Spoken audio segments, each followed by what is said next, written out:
Oh, hello everybody. Welcome. Oh yeah, it's time for the late night crew.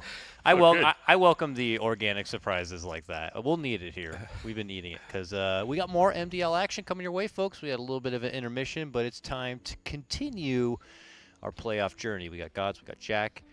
We got Jack right here, right? Okay. What's up, Jack? I'm Welcome here. back. I'm He's here. still recovering. Before this, we were opening up all of our fantasy player cards. At least these gentlemen were, Jack in particular. Super excited. He managed to fill out his favorite team as far as all golds go. What'd you get? The only all-gold team I have so far is Execration, so I've had to go with them for now because I want to see the higher level rewards. Yeah. The only thing I would like to push for is a more efficient recycling process, as there's much suffering and He was Jack, incredibly it's salty. already better than last time. Last time that button that to delete all your duplicates didn't even exist, so it's improved. All right, so we got some cool yeah. graphics and stats here. This is the one gentleman we're missing in the lobby First right now, in but KDA. probably the most badass he'll ever look. He's the best KDA for a carry player, at least whatever patch these stats are based on. That's impressive. gold damage conversion rate. Whoa, Sumail hitting us again with some top-notch intensity here. That is actually pretty badass. Dude, Look at the oh my- beard, dude. Guys, we got to talk about the difference Oh here. my I would love. God, I don't know if we have the production power. shit. Maybe we do from Rob, but this is just such a dramatic difference from the last MDL player intro. Don't get me wrong. I think that this is spectacular here.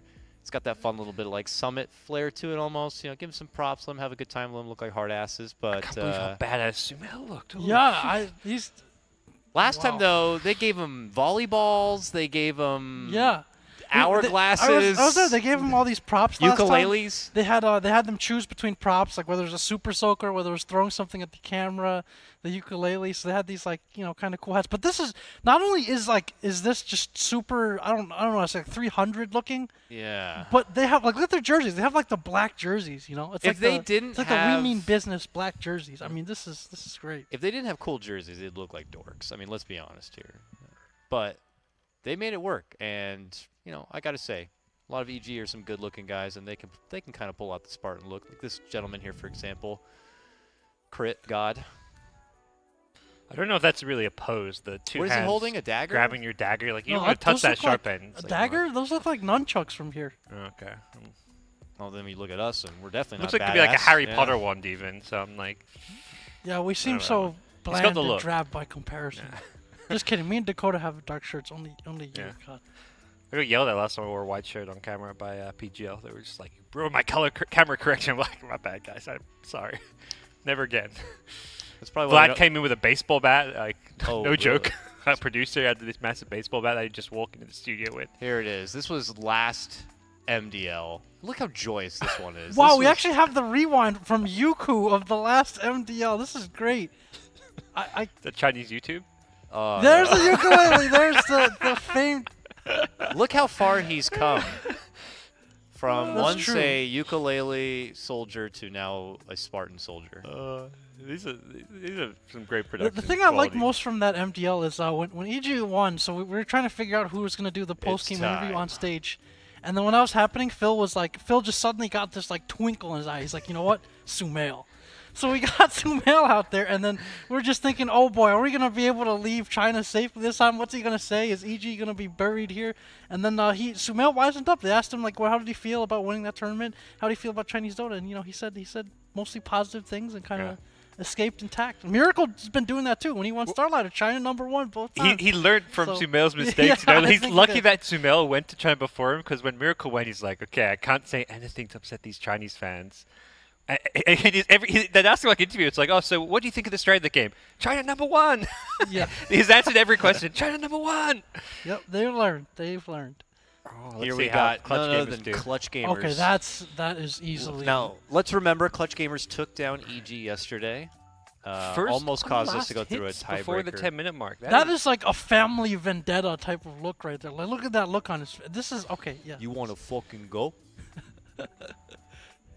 I just love how they actually have informative, useful stats. Like, so many stats you just see, like, KDA, it's a pretty dumb stat, personally, but most tournaments you just see KDA and, like, average, GPM, and all these stats are like, well, this is kind of meh, but like seeing stuff like average last hits but at 10 minutes for mid is actually kind of useful. There seems to be like a random. This is looks like he's out of that. What's that fighting movie?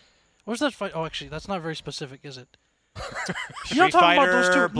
No. Those two fighting movies. Those two like Thai fighting. Oh shit! Boombax. This guy is full Spartan. Oh Hitman? my. Oh, Boombox. He's got I the play name for it, too. Ricky. Yeah. So there is still kind of like a random assortment of stats, right? Like KDA is very much like if your team's doing well, you'll have good KDA. Yeah. If not, but there seems to be a random assortment. But it's nice. Some of that stuff is Mr. Fantastic. Gold to damage conversion rate. So I guess it's like how much damage you do per like for the amount of gold your team gives you, or for how much you farm. That's a kind of interesting. Some of this is stat. pretty hero specific though. Like some heroes just like naturally do a high amount of damage no matter what. Like if you got a Clockwork, Venomancer, or Zeus, like you're gonna light up the damage charts because you have like, you know. Like Yeah, those, the like, context is still yeah. never going to be there unless you take into consideration like what heroes people are playing as much. This guy's double wielding axes. I can't quite tell what the front one is.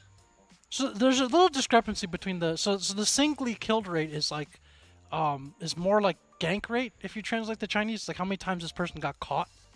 Oh, how many times interesting they're how they- killed alone, or how many times they're getting Well, killed the alone? Chinese is how many times they got caught, but this from the singly killed translation, it seems like they're Caught. trying to say it's like how many times you got solo killed. Yeah, singly killed rate to me is like how many times you're alone and you get picked off. Like Yeah, you okay, don't want a high. Yeah, high that's rate. what it would be like. How many times you got caught alone? Okay, so that's what it is. Yeah. Yeah. It's a weird word. Like I don't know what I would have said, but like I guess they're trying to come up with like a concise phrase for it. But And, that's pretty cool. Yep. These guys These are our barbershop friends here. So from left to right, that was free again. AA and Dove, our homies. Oh, from, AA. Yeah, he was on our team for when we played. That's Ghost right. He Caster. betrayed his people to play with us in the caster show match. Oh yeah, in the middle, right? Yeah, that's AA right there, and Yeah, free again he on the played, right, and Dove Rubik. on the left. Yeah, he did good. Oh, we had a good time. There they are, right above your head. So we get to. They've got their Chinese team. Meanwhile, we've got like our Monster Energy, Coca-Cola here in America. Oh, you're right. Yeah. They have that little bike and little tea set. They've got there. this snazzy Yeah. themed, like kind of like 1940s Shanghai, like Is like that what they're going French for? concession type of outfits. And Hey, my lady, would We're you like to just- enjoy some Dota on the picture tube? it's nice. They got like tuxes and stuff. I mean, I've never been. Yeah, I've never been in tux before. That's too much. Never been in a tux before? That's right. Okay, cool. Maybe one day you'll go to prom or something, or homecoming, get married. Ouch. Probably one of the first two. So we are still 9 out of 10. I don't know what's happening. We already saw the players do their handshakes. We got the intros. They got in the booth. Maybe one of the computers is not operational at the moment, but hopefully will be soon. Of course, it's RTZ's computer, not operational. Players are getting a little rambunctious in the lobby, but we're holding through and sticking with it. So what happened earlier today? Earlier today, we witnessed the upper bracket. A couple of upsets. I don't know. Would you consider them upsets here?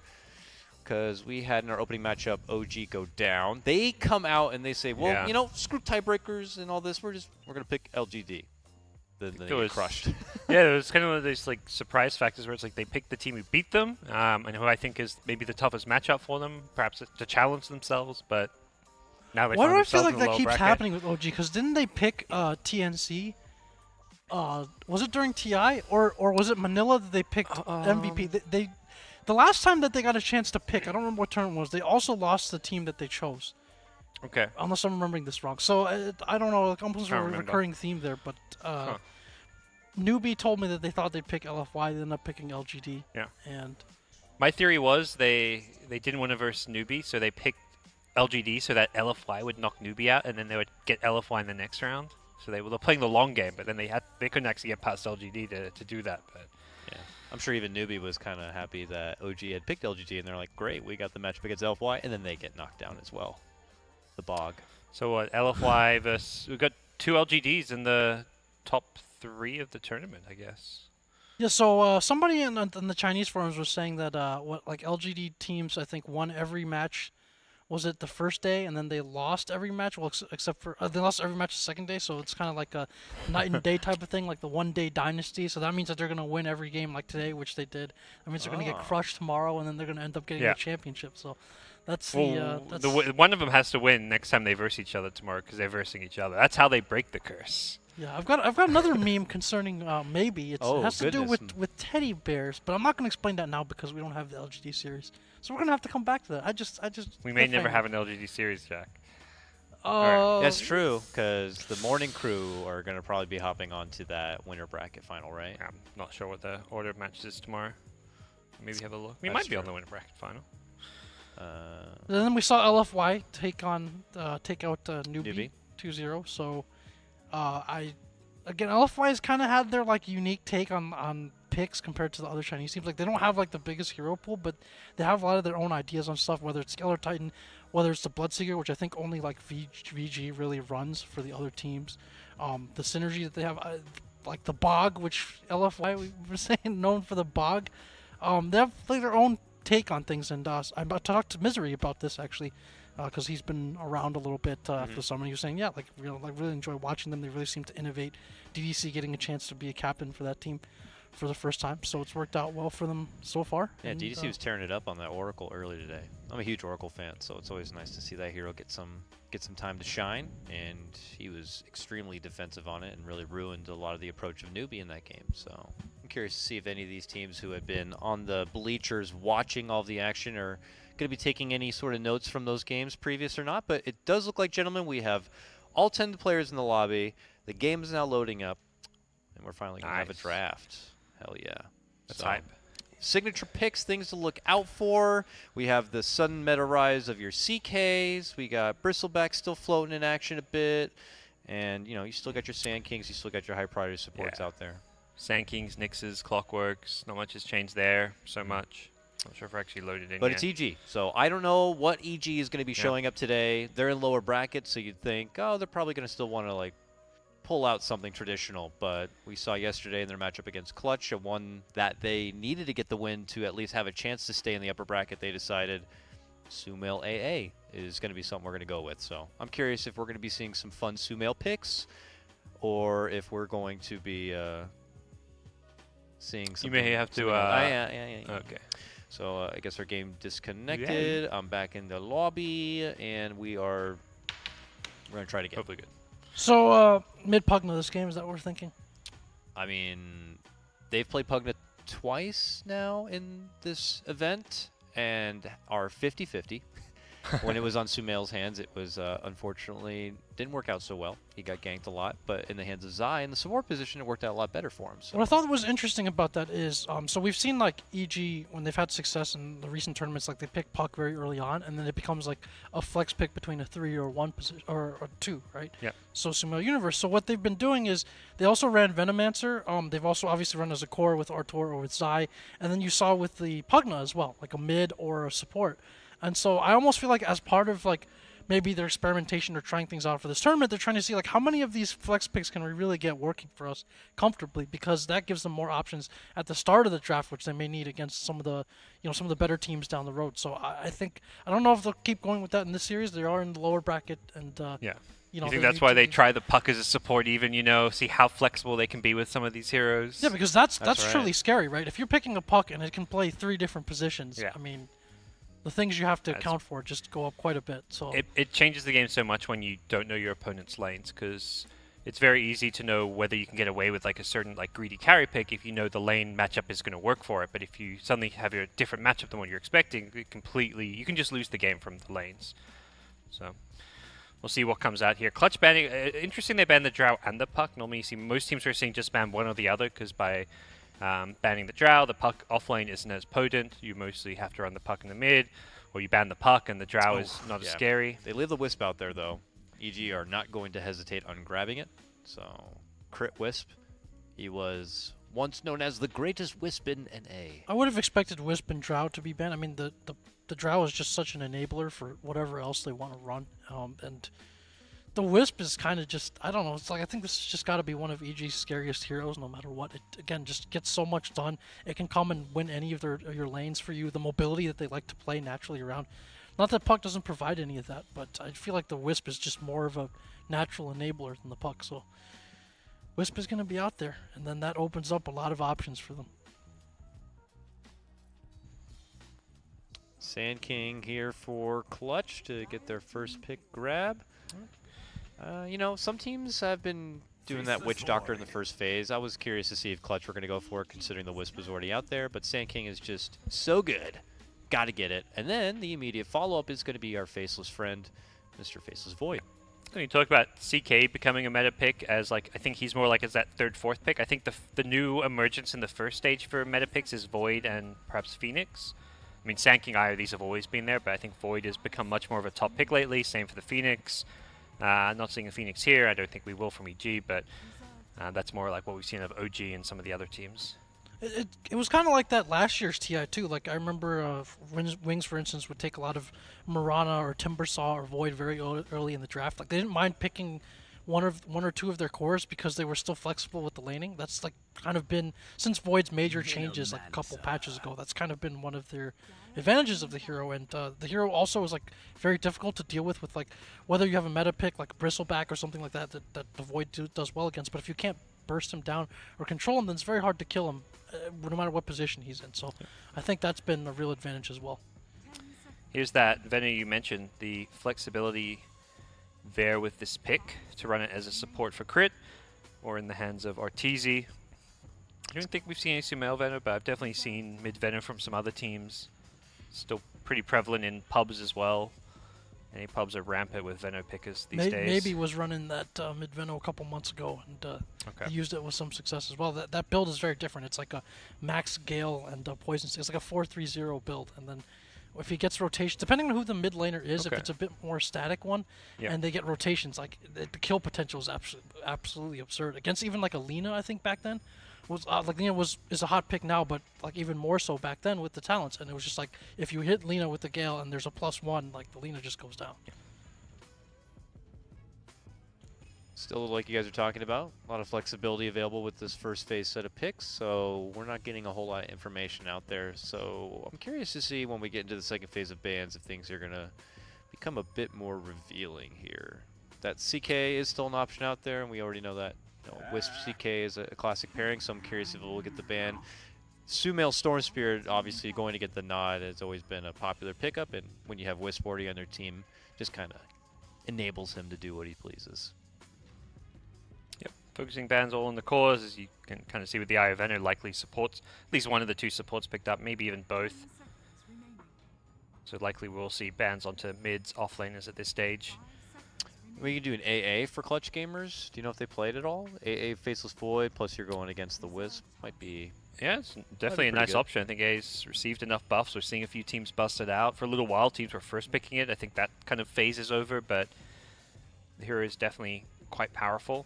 Doesn't deal well with like the annoying Venom push. If it's like a safe lane farming Venom, I think AA is quite weak playing into that compared to maybe some other supports, but we'll see. I think the Invoker is something Clutch are always eyeing off. Armel's Invoker, perhaps his best hero. Obvious synergy with the Faceless Void. That's also why the Darks is banned. It's a hero that combos well with the Void. Putting an Iron Shell on him in the early game for his Chronos gives him some guaranteed damage output. But here's a good another. It's the Void combos. Phoenix Void, another good combo. You Sunray heroes at a Chrono, but I think even better than that is your Phoenix can kind of initiate with an egg, and if they try and hit the egg, they're grouping up for that like 3 or 4 man Chrono. We saw a few times that happened in the OG series where Fly would just dive in, drop a Supernova, and it would set up like a very easy, straightforward Chronosphere. Well, they'll pass on the AA and go for the Witch Doctor, which was mentioned earlier in the draft as, you know, a strong, good counter pick to something like the Wisp, helping you set up some potential for good coconuts. And then not much after that, we are going to have the Earthshaker come out. The Witch Doctor is I mean, it's a very frequent SCA pick, and some teams taking it very early on, and then it's had natural synergy with the Void. Obviously, like a couple patches ago, you could no longer plant his Death Ward inside the Chronosphere, but it still has natural synergy with the Void. And then also it gives you some heal and sustain, and so against like the Venomancer, let's say you're dealing with the Poison Nova, it gives you some answer to that, and then as a laner as well, can give you kill potential depending on what your core is. So kind of a can't ban everything that synergizes with the Void. Right, the Queen of Pain. Mobile hero, which doesn't care about the Venom so much. The slows, the gales, the wards, you can kind of just blink around, ignore them, and actually still get on top of heroes. So yeah, burst down wisps and stuff. Yeah, I like the philosophy behind this pick.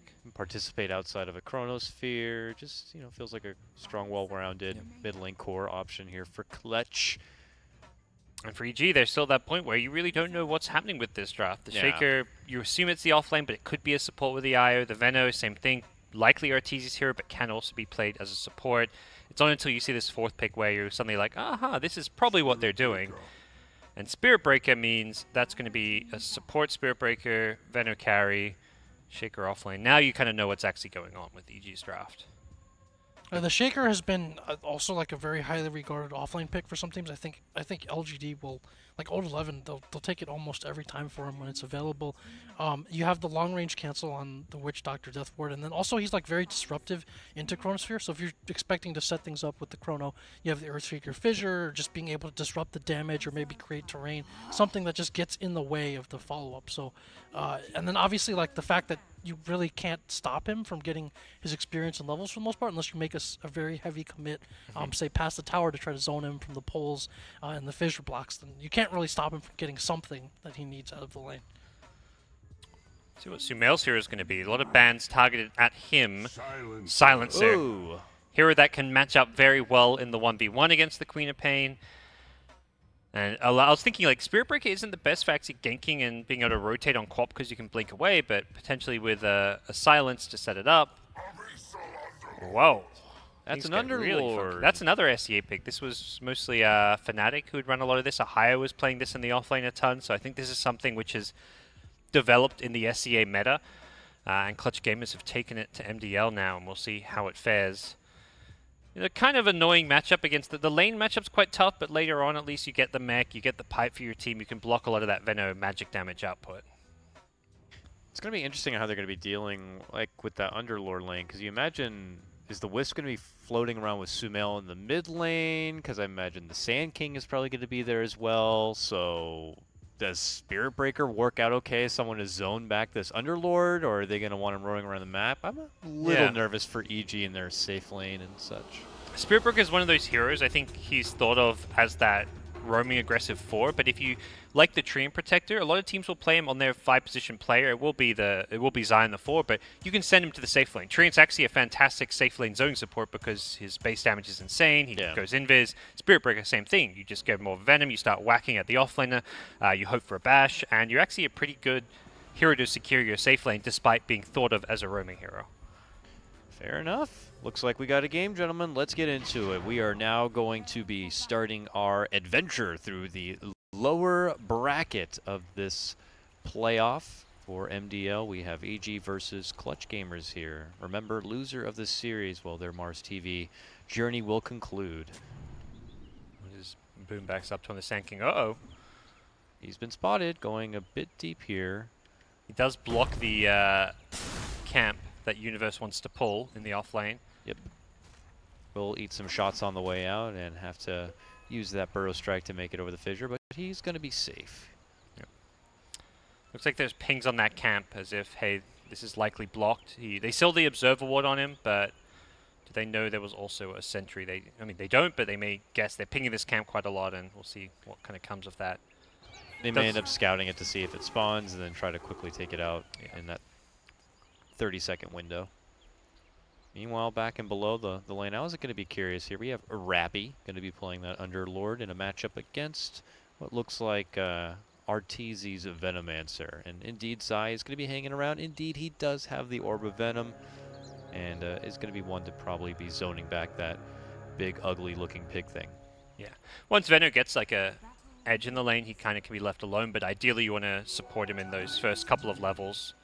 Give him a bit of an edge so he has a CS advantage, can get his boots up, his wand. He's going to get an Orb of Venom, it looks like, even on the Venomancer. So the fact he's going to get an Orb of Venom when Spirit Breaker has one suggests he is going to be left alone quite a bit. One cause for concern, I think, if you're an EG fan, is the cores for CG match up pretty well against EG's cores. And with the Underlord that we've seen from Fnatic or other teams, like, this hero stops pushes very well. And so, and EG don't already have the best objective taking to begin with. It's like, feels like they're going to rely a lot on getting kills and kind of snowballing to be able to take objectives. So if they're not able to do that and they can't push towers against the Underlord, you basically guarantee heading into a mid or late game where the cores for Clutch have a chance to shine. So that's something to watch out for. You see Sand King lurking around this mid lane, but against two ranged heroes, it's kind of hard to be too effective here, but he will be able to get a Burrow strike off if he wants to. No, he doesn't want to. He wants to go and look at him and then walk away, Yeah. apparently. But he's letting him know that he is here.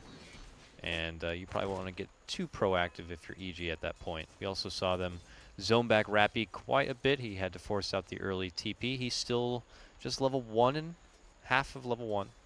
Two tangos to work with, but the zoning back from the Spirit Breaker is working pretty good for now.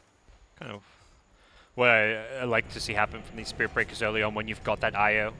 Just take it upon yourself to go to your safe lane for the start and then roam later on once you get a few more levels. Once Venno can be left alone, this lane will change quite a bit.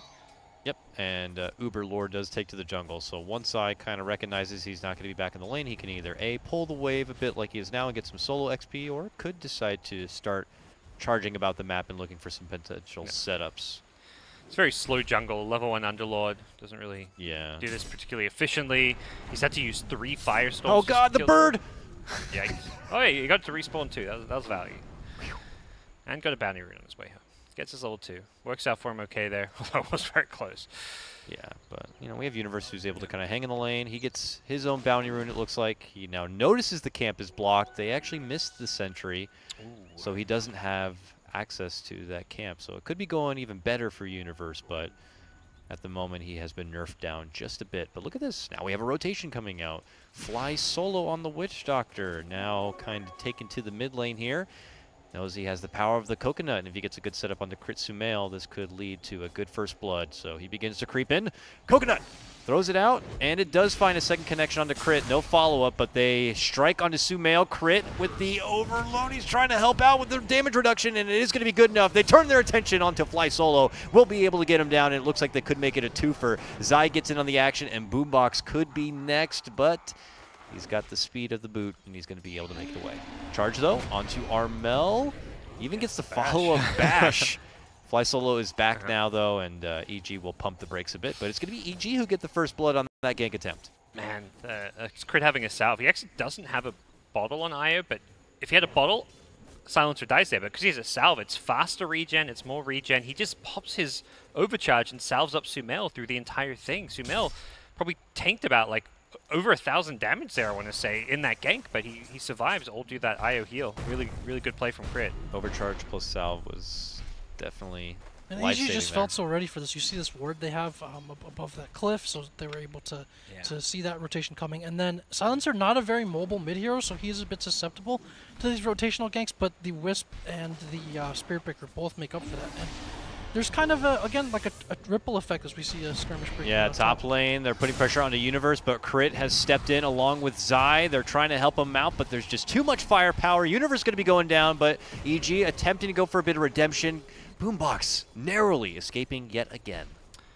The kind of the ripple effect I was going to say from the Underlord, because generally when you pick this hero, you expect him to be able to get something out of that offlane, not have to go immediately to the jungle, especially if he's up against only 2 heroes, one of them being a melee support.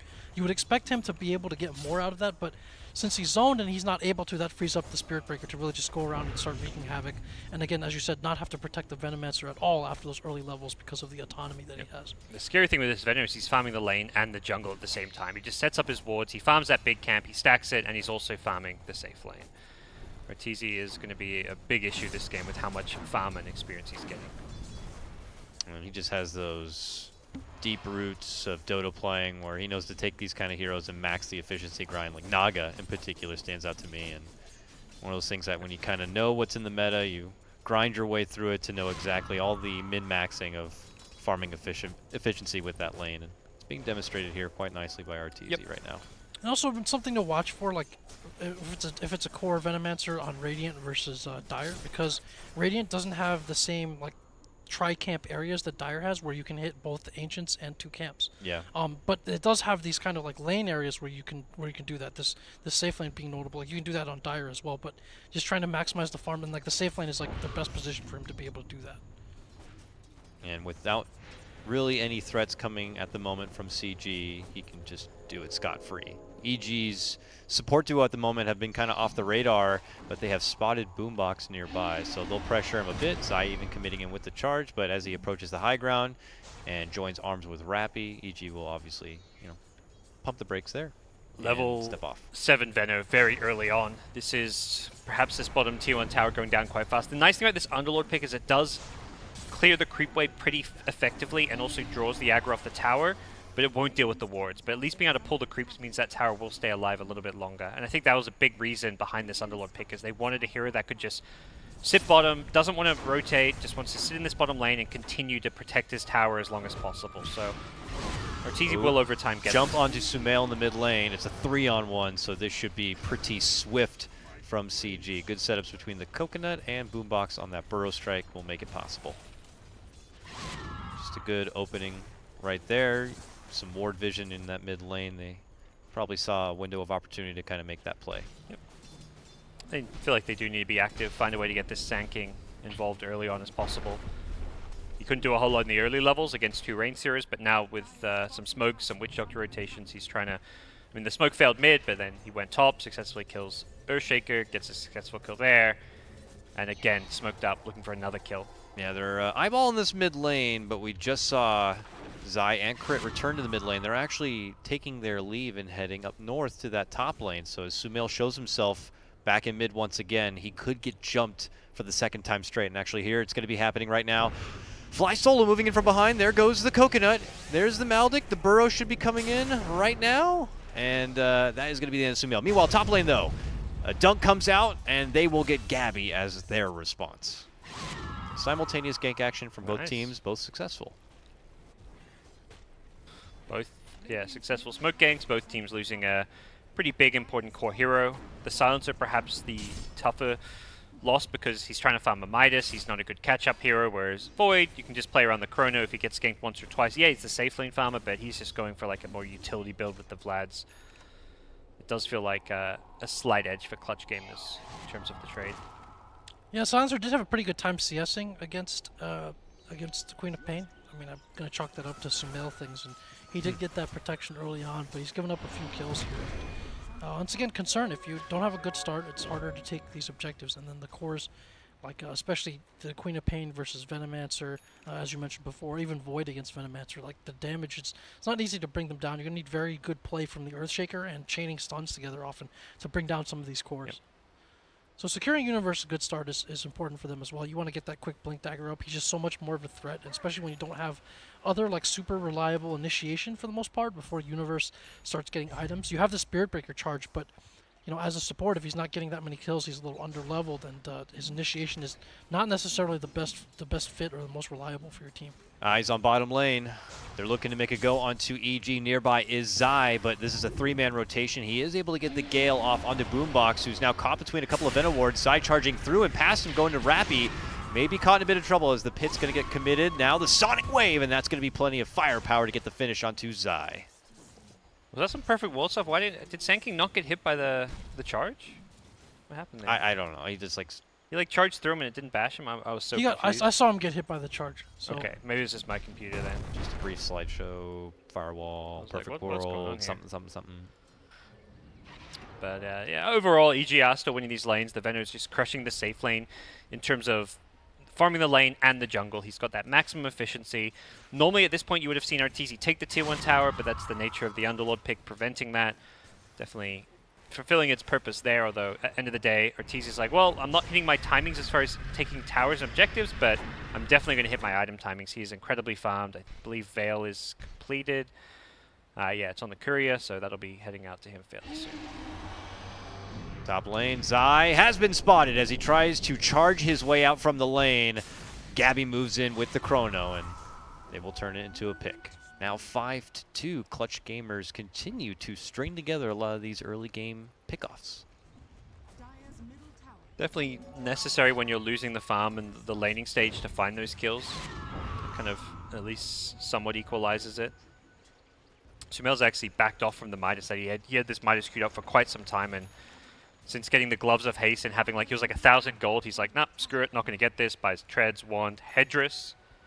Is he going, and he has a Ring of Health queued up, so interesting to see what he's going to build. It's like a thrift shop he's got holding here, but yeah, need to commit to something eventually here.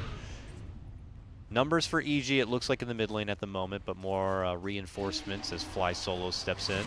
Is he going, oh, he's going to go for a Helm of the Dominator, that's what he's got queued up, interesting. We've seen that on Silencer before, but that was a puppy support. Yeah, no. It's not normally an item you think of on a mid or a core. It's kind of being tweaked such that it's a kind of support item, but mid Silencer can kind of be a utility hero. It gives you a ton of HP regen and some auras for your team. See how we can use that Dominate creep as well. Jack, your thoughts on the mid lane Silencer Helm and the Dominator kind of thing we got going here potentially? It's interesting. I think there are a number of creeps he can get that could improve his survivability, or at least be like a good companion, or possibly help them push as well. So you'd see it picked up for those reasons, and could see that useful again here. Like whether he chooses to go for the Centaur or the Ogre, the armor is pretty good. Could be helpful as well. But I'm still a little bit concerned here for about the lineups right now. I think CG has drafted pretty well in this game, and also like the synergy for the Silencer with the rest of his team. Like for the most part, you see Global used a lot to protect these kind of very strong initiations, these kind of bursty type of lineups. For the damage output of EG, it's not really so much the case. Like it feels like you have a Global, and then the only real initiation that can protect is that of the Earthshaker. Beyond that, it's like kind of slow, sustained damage versus burst. So I'm not sure if it's the best synergy for the Silencer this time. Like it prevents some of the combo or shuts down some of it from Clutch Gamers, but it doesn't really enable themselves that well. So definitely feels like they picked the hero exclusively for the lane. Oh, stun move on for Sumail. This comes just after he was able to take the tier 1 tower. He's going to commit in with the global, and it's going to be Crit who bails him out and sends him back home. Crit should come back, but he does have help nearby. Universe with the Echo is waiting on the other side of the river. Can they get the jump onto Crit? Fissure does come out, but they do land the burrow. He managed to tether, but he pops on the way. It just turns into the solo Wisp takedown with both teams pretty much having nearly all hands on deck in this mid lane. yeah, it saved his own life there, but again, like it's pretty much almost got only defensive utility this game, it feels like. Bottom lane, a charge here from Zai and an assistance with Arteezy. Meanwhile, mid lane, Chrono and a Death Ward combo comes out and will help get the finish under the Earthshaker here. Also zoning back the rest of EG. Clutch Gamers just applying pressure onto this mid lane. They can't follow it up with any sort of +1 tower takedown, but more kills the merrier. And it also will prolong Universe's Blink Dagger just a bit more. It was a very quick TP response from Arteezy when that Chrono comes out after getting the kill bottom, but ultimately they don't have that easy initiation until they get a blink on the Earthshaker to actually turn those TP into kills necessarily. And Earthshaker getting caught in the Chrono, so Arteezy TP's in, but Clutch Gamers, very mobile lineup, already have disengaged. The Time Walk, the Queen of Pain Blink, it's very easy for their draft to kind of get in and then quickly get out. Yes, it's actually a bit of an EG draft that CG are running themselves. I think when 7.0 first came out, when they played that China Top tournament against Newbie, they were using Underlord a lot. Underlord obviously was a bit stronger hero at that point when we first came out, together with the Queen of Pain, just kind of fitting those themes of the mobility, the being able to shove the lanes out. It's kind of almost giving EG a taste of their own medicine a little bit here with the draft. During Dota Pit, I believe, as well, EG ran a lot of Underlord and somewhat kind of similar lineups, too.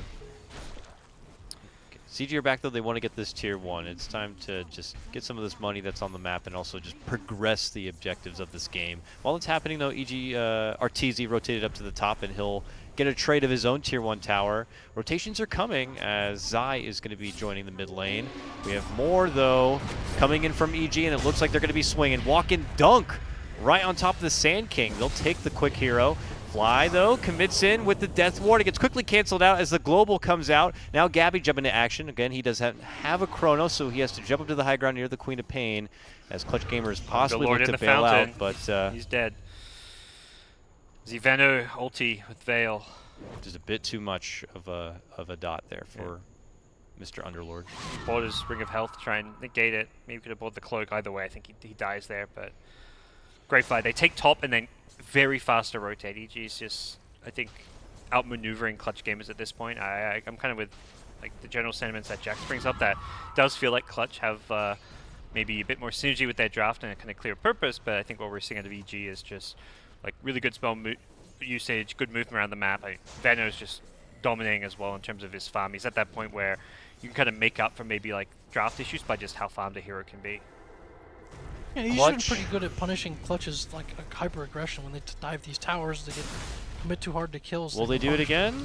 Moving in for crit. They even commit the chrono on top of it. So they will certainly get their wisp. It's like it's a cheeky deny. But yeah, they lose out on the money of the tower, and Arteezy continues to plague his way through this top lane on that disgusting Venomancer. I haven't mentioned how happy I am that we're seeing a core Venom. Just kidding. Oh, well, not really. I'm glad it's the first one. Hopefully it's the last one. It's just some hero. So hype right now. Yeah. The big plays when he hits the R button and drops wards. In some ways, it feels like a new version of a Naga Siren, because like it plays kind of similar to a Naga. It fights obviously a bit more, but it's this idea where you can push lanes and farm, and you can't punish the hero because he scouts you with plague wards, much like a Naga will just push with illusions. It's a very hard to punish split pushing hero that farms incredibly fast. Not quite Naga status, but it's close. Yeah. Piece of me dies when I see either of them drafted for sure, but but we're seeing Arteezy definitely make a strong case for the potency of the hero here. Tier 2 now under a bit of threat. He alone could force a lot of rotations, but the rest of EG have already made their move down in for the mid lane. They hit onto Gabby and then step off a bit. They do not want to overcommit onto this one and get too overzealous, so they take the opportunity to just head to the north, join up with Arteezy, see what's going on here. I think the enjoyable thing for me with Arteezy's Venom is just how well he plays it. I feel like he's well ahead of most of the Venom carries out there in terms of his efficiency, his rotations. He seems to me to have the best understanding of how to get the most out of this hero. Yeah, like the Veil has been an item that's been changed a lot, like from here and there, and like the HP regen gives you a lot of sustain. So like the hero doesn't need that much mana because you're not going to be ulting too often most of the time, and so if you have enough sustain to stay out on the map and keep the wards up, that's where your farming efficiency is. And with the wards being able to clear waves very quickly, but also neutral camps, you also spend like less time and energy necessarily micromanaging them or having to be there physically yourself to farm stuff, so that increases his farm efficiency as well. And then he does have quite a bit of magic damage, especially with the Veil, that can be underestimated a bit. He's sometimes tankier than people think he is, especially if you see a build like Solar Crest or Halberd. Usually you expect a Veno, especially if you're seeing it as a support, to just be bursted down, to just be this crispy bug for, as a snack. But as a core, he's that much harder to kill and that much more difficult to deal with in lane. I'm not gonna find the quote mid.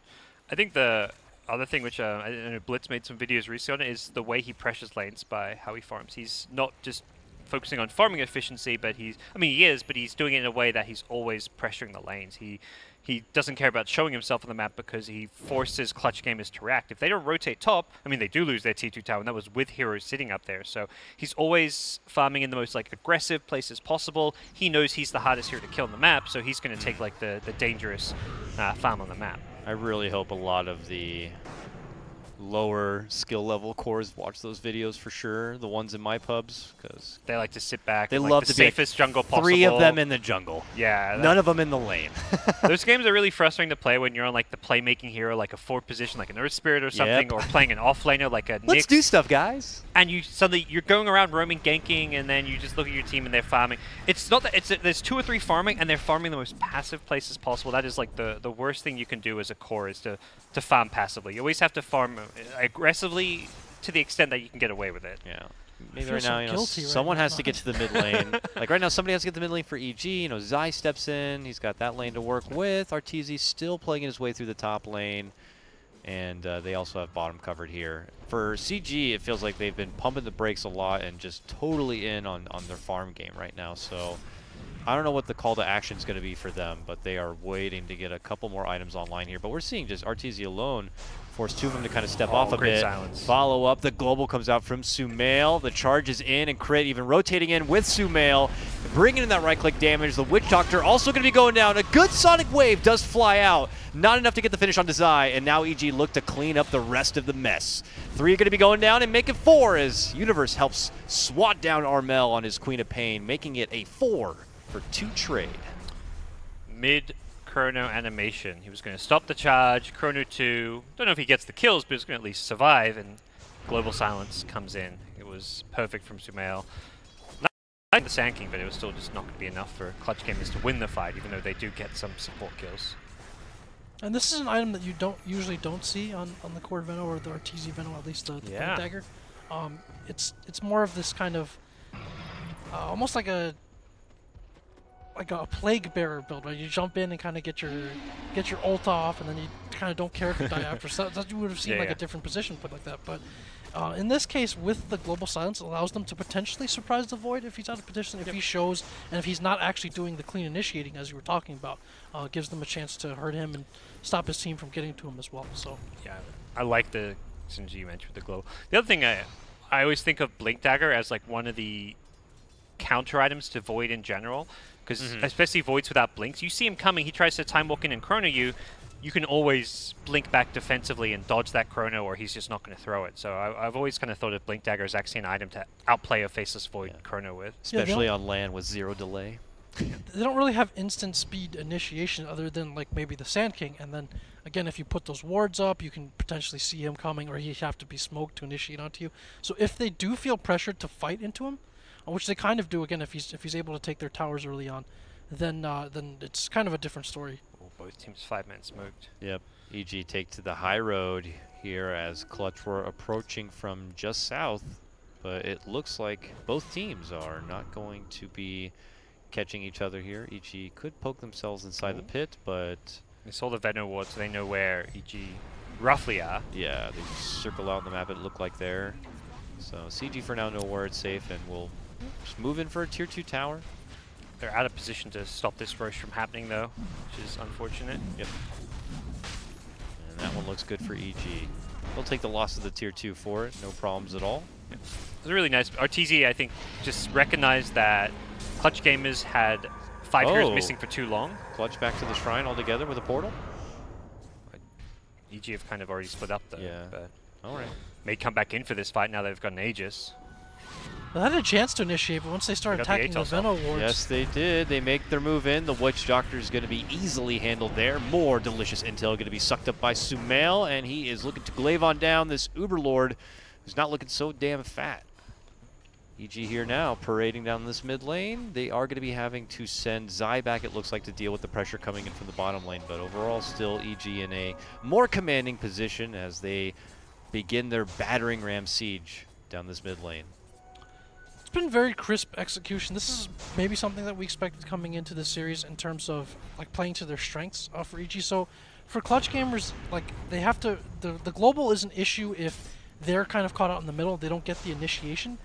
So for instance, like if they start showing their supports, they start fighting Venom wards, it's a very clear sign that your whole team is there and you're either looking for a fight or you're prepared for one. And then EG can kind of decide what to do. They can back off or they can come in with the global and allow that to back up the start of their fight. And so for Clutch, you have to be a little bit more careful. I feel like you can't show unless it's a Sand King or Void initiation, and then the follow-up comes in, and then the global maybe isn't in time to stop anything or save your heroes. If you end up with your supports aggressively positioned by the tower, say on a gank, then EG knows that your team is right there and ready to fight, and they can then kind of dictate what happens next around global. So this is kind of like a detail of taking these fights that I feel like EG has handled much better than Clutch so far.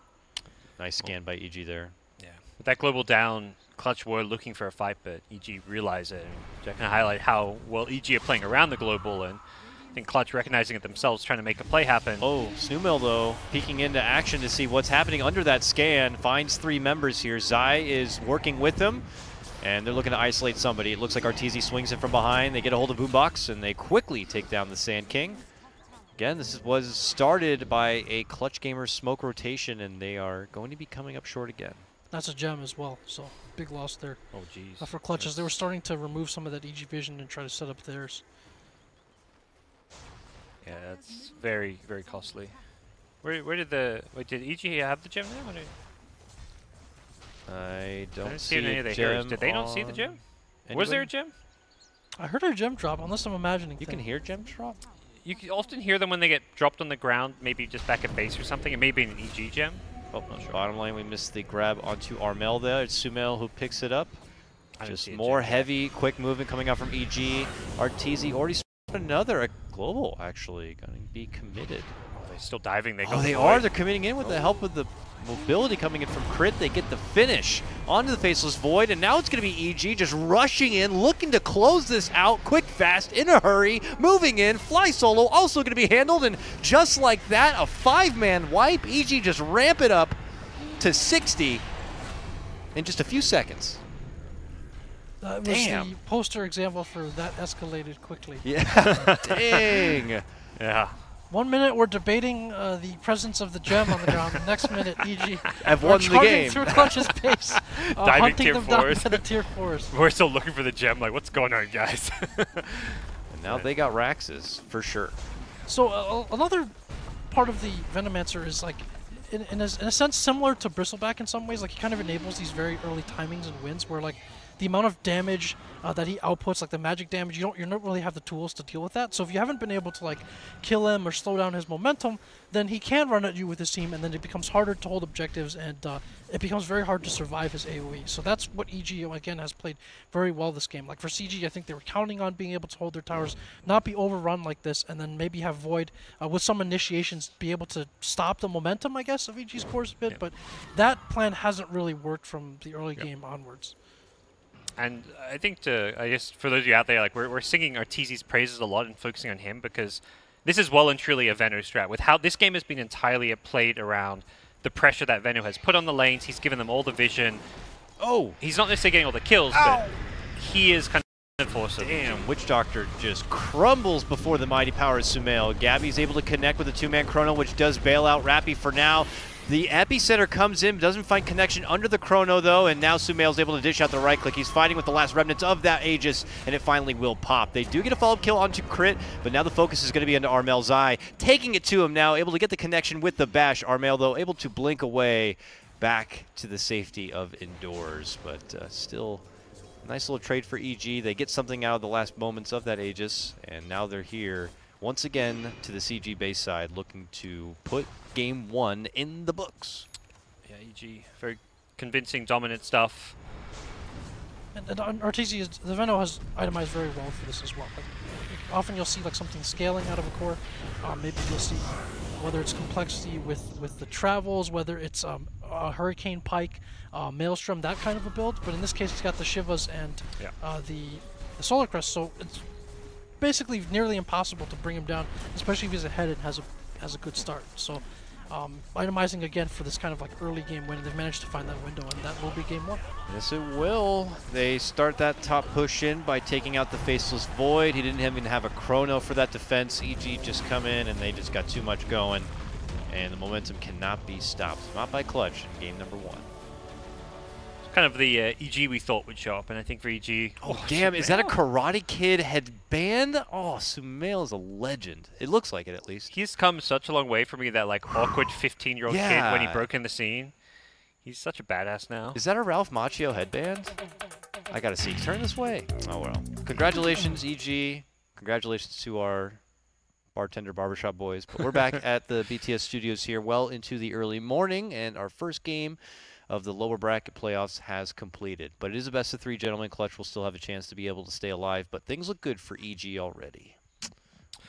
They do. I think for Clutch, it's, I don't know, it's not like anyone individually played awfully. It was just the teamwork and coordination wasn't there the way EG's was. I don't look at that like, oh, Clutch really didn't show up or played terribly. I think EG's clearly the better team. They're expected to be the team to be able to deal with Clutch fairly convincingly, and they kind of got the job done here. For Clutch, it's going to be potentially their last match in a long time coming up next. This team has had not the success they were perhaps hoping for with qualifying for numerous LAN events, and you got to wonder what comes next for this team. This is like back. It's not that, like that first LAN you're like, all right, this is our first big LAN as a team, but now you're like, well, we just had like 4 LANs as a team or 3 or whatever it was. That's the thing. There, I would hope, would be some sort of powerful motivational speech in the Clutch Gaming locker room, whatever it is. It's like, guys, this could be our last game for the Dota season. It may be the last game as a team if it doesn't go out well. They got to step up now, Jack, if they want to be able to stay. It is unfortunate because a month and a half ago, like this team was like the new big hope of Southeast Asia in a sense, where they were just sweeping through qualifiers, all these lands to look forward to, and it's kind of, I think from Manila onwards things haven't really gotten better for them. They've also like gone away from the kind of successful playstyle that they had, where you would see Boombox making those great plays as a 4, as a roamer, and then you would see Armel just kind of controlling the pace. And I don't know, maybe teams like looked into their playstyle a bit more, started to pay more attention to them. That's something certainly that happens once you get onto like the land scene, and the teams know that they have to start paying attention to. But at the same time, like, you know, in terms of laning, I think they're okay, but there just seem to be a lot of details with what the team is doing when they need to execute a fight, what they're giving away, how much information they're giving. Those things, like those details, really matter against good teams like Evil Geniuses, and so that's something that EG clearly outplayed them this game on that front. Sounds great. All right, we will cut to a return. We'll be hopping into game number 2 of this MDL matchup, Evil Geniuses versus Clutch Gamers in the lower bracket. See you soon.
Extra caramel वाला नया Cadbury 5 star, तो बस खाइए और extra खो जाइए।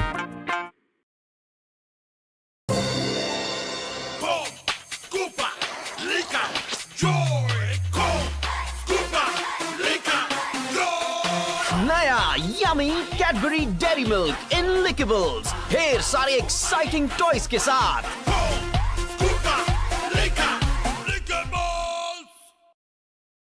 Tasty boy, cheeky boy, you know that you're mine now. Girl, you make it so hot. Show me, girl, what you got. Burn it it up, burn it up. I'll show you, girl, what I got. Force next. Go for next.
Well, hello and welcome on back to the Mars TV playoffs here. Lower bracket, EG versus Clutch Gamers. That's Jack.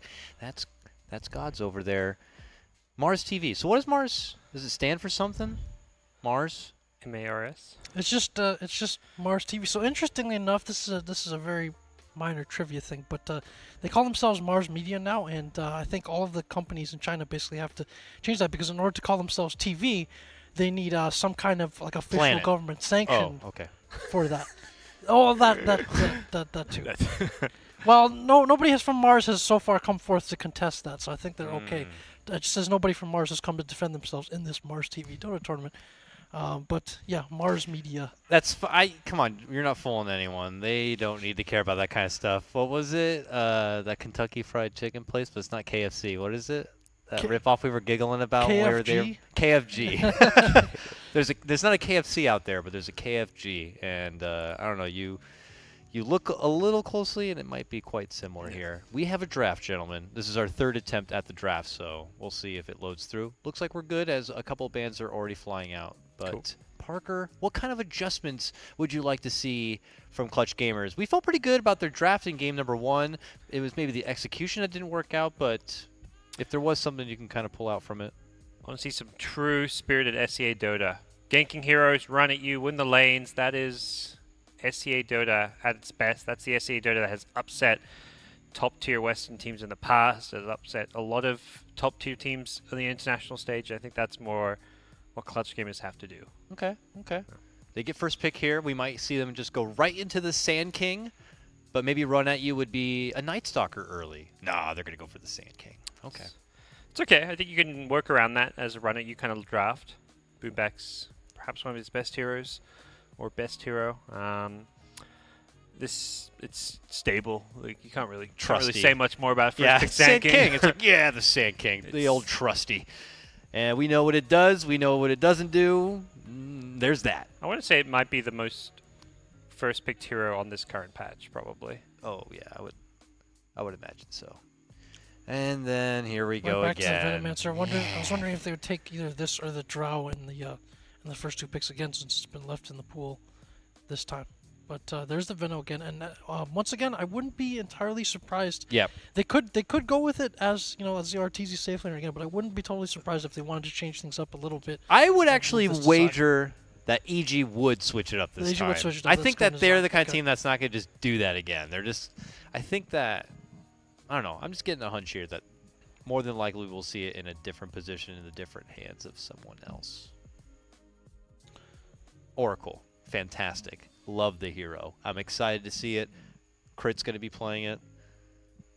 And I don't know. That's dope. This hero does a lot of things. One of the issues that he does have is kind of mana problems. His spells are also good, but they're very spammable and they're kind of cost intensive. So that's one of the issues this hero's had. One pairing that we've seen occasionally, but not too much, is with the OD. With the Oracle. Oh, I love that. If you have the Venomancer and the Oracle with the OD, like again with like very frequent cast spells, you basically would never worry about having mana issues with them as long as they're together and like in some kind of Death Ball, and that makes the Oracle. Yeah, just but if that you want much Death scarier. Ball and you want Oracle pairing, you're looking at like Death Prophet usually. Maybe not EG, but I do love that synergy with the OD. There's a lot of fun synergy out there with a lot of new meta picks. Let's say like CK, for example. Typically could be a Heart candidate, and Heart has got those nice buffs recently where the HP regen is quite ridiculous. So when you give them a false promise, they get double that. It feels like it's damn near impossible to take them down.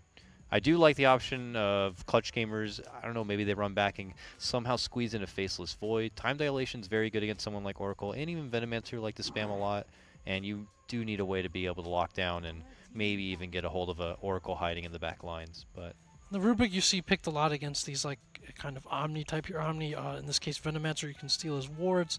With the Oracle, like you end up taking his spells obviously as well, but Rubik of course with the benefit of having basically no cast delay on the spells, no cast animation on the spells. So he's a better version of some of these other heroes that you have on the other team. And then of course with the null field as well is going to help against yeah, it's just Venomancer. value. Yeah. That is value town for sure.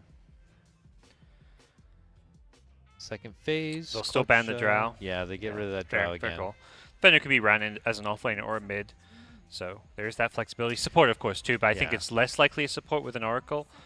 I think Veno's better as a 5 than a 4. I mean, he's fine in the jungle. Jack can attest to that. But you haven't got any stuns between your supports, no initiation. I feel like you've got some big gaps in your lineup if you do run that 4-position Veno. Oracle with Drow in the game is just so great, too. That would be just his bat. Oh, it's so it's amazing, ridiculous. yeah. Just throwing that tiny ass ball at you nonstop so fast, and if you give him the bonus damage on top of it, he can almost zone anybody out. It feels like. Yeah, I wonder if they'd go for like a Kunk, or if they get a core here maybe, or if go for a Kunk or something. We've seen Zai play a lot. There's kind of like the counter initiation component to it as well that you've seen from a lot of EG picks where they have these like self-sufficient laners and then there's counter initiation for them. It's kind of like a 2 protect 3 sometimes. It feels like, so I wouldn't be surprised if it's something like that here. Let's just scan my Dota buff, see some of the recent drafts, and there is Venomancer, the latest article. There's an article directly on this one hero. How many times did you fap to that there, Jack? Huh? I must admit I have read the article. I wrote the found it article. quite The compelling. article is about me. Yeah, I bet. Yeah. Dude, Dota buff feels like the go-to Dota site these days, other than like Reddit. I feel like, but like as far as like specifically Dota numbers and stats go and content goes, it seems like it's a cool website. If you guys don't already frequent it, If you're a Dota, enthusiast and you don't know Dota buff, you're just doing it wrong. That's for sure. I'll go like months maybe without going there, and then I'll just suddenly go in there one day and just go through like all these like nitty-gritty stats about like my pub games and just waste like hours like figuring out which hero I'm best on Radiant side playing as a jungler or something. Like, very odd specific stats. It's pretty cool. Here we go. Second phase for the Evil Geniuses. And it's a Void. He does come out, but it's going to be on their team. And we are in store for the Universe Faceless Void. One of the greatest Universe Faceless Voids in the game. Sahil's awesome on the hero. That's what I'm trying to say. Yeah. As far as player hero combo goes, it's one of the best out there. He's above 75% win rate with this. I saw in the Haas tweeting out some stats. He's one of the best as far as player hero combo goes, considering the number of times he's played it. Yeah. Universe, IX Mike, and everyone else, as far as Faceless Void goes. IX Mike has a Void? I think, yeah, he was a pioneer, one of the original offlane Voids back in the day, NEL days. Okay. So, I'm but, going to have to... he's just back pocketing it for now. That's all it is. I'm not sold on the Mike Void, I'm going to be honest. We'll see. Next time he's on main stage, he'll show you. He'll show you. But just a solid grab for them. Maybe even a minor deny pick, who knows. But you told me like IX Mike Crystal Maiden, like that's an IX Mike hero. He's got his own set, Those player sets are a rarity nowadays. Dude, I have and I use the IX Mike Crystal Maiden set. You don't have to tell me. Yeah. It's on there. You can look now. And it works wonderfully with that new Immortal by the way. So. I mean, it's Valve have to any new CM Memorial say they want to build. You got to build that around the Xbox they're like, set. We could do it in this slot, but Mike is already there, and it's not going to work. So we'll go elsewhere. Man, Clutch are thinking about this pick here. I wonder if they. I don't recall if Clutch has recently played something like the Anti-Mage, something like a Weaver. Like if these are heroes that are seen as kind of good against the Venomancer core, and put some pressure as well. Like Oracle may not be the best support for dealing with those heroes, so that's a possibility. I'm not sure if they plan on picking up one of those cores here. So I wonder if the Void might have been kind of an answer to that as well.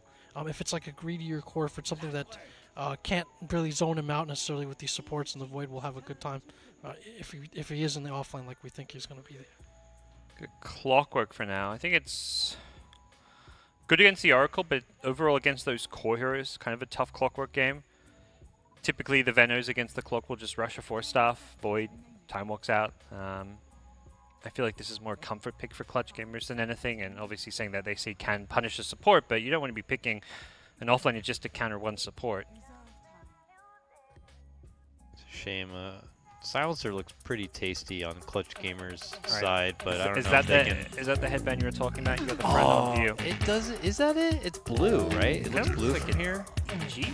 Yeah, it looks like, you know, maybe not. Maybe something else, but hey, it looks like a badass. Yeah. Is that facial hair? Oh my god. How long has it been since we've seen Sumo play in Dota? It's crazy. The boy is growing up right before our eyes, man. He had it I think in Manila, and then like he got, I don't know if he got rid of it the last day or like last few days of the tournament. He definitely had it going at some point, like not on the sides, but that was like the kind of patchy wolf. Yeah, I mean, you got to go through that phase. Everyone's gonna shit on you. The players, they're superstitious about it too. Anytime you talk to Arteezy about it, he'll be like, "Yeah, I shaved for this event. We did really well. So next time, I'm like," and then he did badly with like his full-on beard. So he's like, "Nah, man, when I'm playing TI, I'm gonna be full shave." So. Like they remember how well they do based on their facial hair. Yeah, I recall asking him about that, and it's like, are you doing like a playoff beard or something like that? Is that what's going on? So there is the Weaver coming out from Clutch Gamers. And before that, the Night Stalker there. So you got a lot of heavy initiation on Clutch Gamers' side with your Sand King, with your Clockwork even, and Night Stalker's there to kind of make sure they have a hard time getting the vision necessary to make those kind of jump-in plays. And you also get to have the convenient silence for even the Weaver that shows up too. So still pretty nice for EG overall. But yeah, I was also thinking about the Weaver too for Clutch. I think that's one of the better core options you can go for that's elusive and can deal out some good bursty damage maybe even later on to eliminate an Oracle, or at least force the Oracle to have to use False Promise on himself. So that'd be nice. And I think that may be why they spent kind of like this much time on that Void pick. They were kind of already looking at what the cores that Clutch might pick up to deal with or counter this Venomancer, and they felt that Void is probably a good answer to many of them. They have Void and Night Stalker for the Weaver, so I feel like they have got tools to deal with the Weaver. They haven't got good damage for the Chrono, so I think that last pick for Sumail is likely to provide some of that. It's been a while since we've seen that Sumail Invoker, but it was a hero that he used to play quite frequently. So maybe something he kind of considers, but... I don't know, this event, I feel like he is... I'm just getting a hunch that he is getting to dictate what he wants to play in every draft. I think so, for sure. I don't know if they're just like... Is it the mid-AA? Oh! Whoa, whoa. Okay, well, I did like EG a lot, but, then this guy comes out and... Dude, is Sumail deciding he wanted to play this pick? I don't know. He's got +5 starting agility now. And he might play just the Ags build. Like, who knows? He might troll around with it. Look at his lineup. All these boys here would love an Ags. Yeah. Even Oracle, So, I mean, I'm not a big fan. He's got some small buffs. Yeah, he got the buffs, though. It's one of those things where you're not going to know how good this hero is with those buffs until you play in a competitive match. I think EG's like, we're up 1-0 against Clutch Gamers. We have a game to play around with. Let's try out one of these newly buffed heroes and see how it works. Please don't go well. Please go well, because if Alchemist looks so good, we're going to be in store for a lot of Alchemist games. So, yeah, I like you, EG, but if Alch looks really weak and maybe all the other teams are like, he looks like shit, we won't play him, then we'll be fine. Yeah, this is the kind of game that all the teams are going to be watching. Yeah, they're like, oh, is Alchemist good? Probably a lot of, some teams out there like, oh, yeah, EG playing Clutch, heavy favorites, maybe not a lot to learn from this series because EG should 2-0 them, but then they see this Alchemist, they're like, ooh, is, I mean, it's all. I feel like that's what happened with the CK earlier. Yeah. It's just like we see it in the hands of a couple of teams busting it out, and suddenly it's spread like wildfire. Hope that doesn't happen with Alchemist, but that's just me. I'm very biased against Alchemist. Maybe some of you Alki fans out there, the dozens of you, get excited. Some Chinese teams used to run Alk in more of the kind of feeding capacity of the item sharing. I mean, not the actual feeding that Dakota was talking about, giving the Ags. And yeah, he's got pretty good Ags recipients here because it's something that you want, for instance, on the Night Stalker, but that hero maybe takes more time to get that farm up if he doesn't have a good start. Same with the Faceless Void. Like you see most offlane Voids, they don't really want to be farming in Aghanims until they're like 3rd or 4th item. And so if you can get that at a quick timing, like just enables him that much more, reducing that cooldown on the Chronosphere. So if they do choose to go that direction, that's interesting. But also, like, there's kind of a lack of real burst damage on the side of Clutch. It's, like, mostly pretty sustain-based, and Alchemist tends to do well against that. Oh, he's going to cut through the trees and try to make it, but Sumail is fast. He is going to look to dodge here. He hides through the trees. Clutch Gamer's pretty heavy in with this 5-man first blood attempt. It looks like they will be able to get the upper hand onto Sumail. They catch him, and they will be able to bring him down. Trying to take him away from that early bounty rune. Leave the kill for Mel. Nicely done. He may still get a bounty rune, though. He respawns still with 10 seconds to go. He's pinging top. Yeah, it'll TP there. But interesting. He kind of ran south. I think once he committed to running to the right side, he couldn't run towards his tower because he ran directly down, and Sanking had boots, so Sanking was going to eventually catch up to him. So he kind of felt like he had to juke in the trees, but good aggression from Clutch Gamers to snag at least. Well, they don't stop him getting a bounty rune, but they manage to get that first blood. And yeah, that's pretty much what they get from it, is the first blood. So they get a boost. He still gets a nice amount of gold from it. And actually, because the Clutch Gamer's not in a position to really block their lanes optimally, that might end up skewing the lanes in EG's favor. So, not too bad of a trade-off, I guess, for giving up the first blood. Yeah, considering he still gets a bounty rune. Universe got his bounty rune top. I feel like Universe may just crush this lane. He's fantastic in these 1v1s often, knows him very well, and that is a concern for Clutch Gamers. It looks like Zai is going to be kind of the enforcer for this mid stun lane bottom. now, but bottom lane, that means that they can make their move in. For Arteezy here, as mentioned, the stun, the telekinesis pullback, and with the bugs, it's all more than enough to be able to get a now second kill for Clutch. Yeah, it's a great move from Boombacks through the trees, gets him from the side. Venno loves to be up against kind of these traditional one hero type of offlaners. He does not necessarily like to be tri-laned, which would force the supports to be there as well, because he likes to get up those levels and experience. It's very important to him in terms of the wards and poison stings. So they could either send Night Stalker down here and try to brawl a little bit, or they consider relocating Arteezy. That's the plan for now. Arteezy hasn't even skilled anything yet, because none of your spells are actually useful against a tri-lane. I mean, the Gale is probably the most useful, but he's kind of like, well, we're not really going aggressive, we're playing defensive, and your spells as a Venno aren't good defensively except the wards, but only wards once they're level 2, level 3, so for now he's just going to be like, well, I'm just going to chill.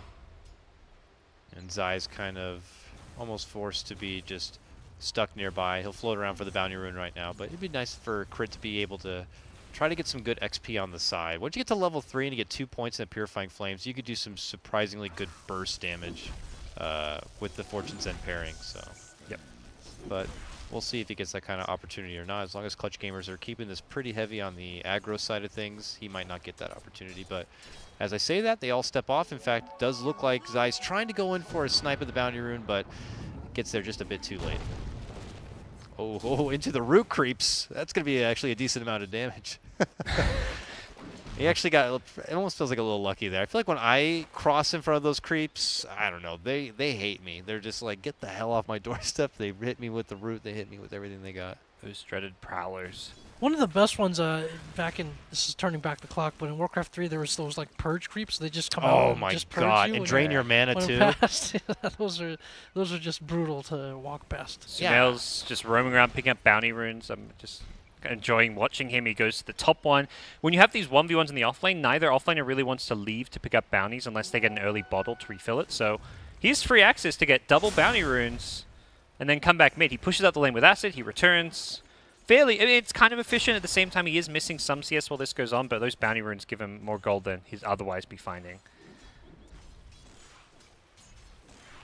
And he returns back to the mid lane with, you know, pretty even neck-and-neck CS game there. You were already mentioning how Universe was going to be getting a lot in his lane, and it does look like that is the case. 15 and 1 CS for him, but it is a win-win. Clockwork in this kind of a matchup is also getting a lot. We're seeing some simultaneous breakouts here. Armel harassing Sumail quite a bit, while top lane trades with the battery assault. Universe gets a time lock hit there, so it's quite a bit of damage on the wrapping. It's going to force out the salve, while bottom lane, heavy moves onto Arteezy. We catch the back end of that one. It is CG coming up successful once again. I like this. CG have reacted to the Venom problem from game 1 and like, we're going to actually address this here since we had no answer for it once he got farmed. Let's stop him getting farmed. Let's put him on the back foot and play from there. So already we see a much clearer response coming out from the CG camp. Nighttime now. Zai is level 2, very fresh level 2, so the best side of the XP as far as where you'd like to be, but we'll see if they can find any sort of setups with it or any sort of potential plays. He's for now kind of heading cross country here, and we'll get some of that time to farm as Sumail's once again doing the you know, the loop-de-doop here, grabbing some bounties and some jungle farm. Oh, missed that acid. That acid AoE. Uh-oh. He pulls him in, but initially it didn't actually draw aggro, it looked like. But ooh, another setup possibly onto the bottom lane here. Can they get Artur down yet again? There's the telekinesis. They throw him right back in towards Gabby. There's the burrow strike, and that should do it. Walk him on back. He'll try to get some wards down or something, but now he is 0 and 3. This aggro lane from CG is proven to be quite rewarding. yeah, the wins for EG is mostly the mid lane where Alchemist has not been ganked at all. He's kind of free farming. He's fallen back in the jungle as well. He missed that stack, so a bit of efficiency lost. But he is maxing that Grievel's Greed, not even getting that third point in acid. So he's going full-on gold farming mode. And also giving that lane in the mid to Zai from time to time when he does venture back into that jungle. Definitely feels very passive. Very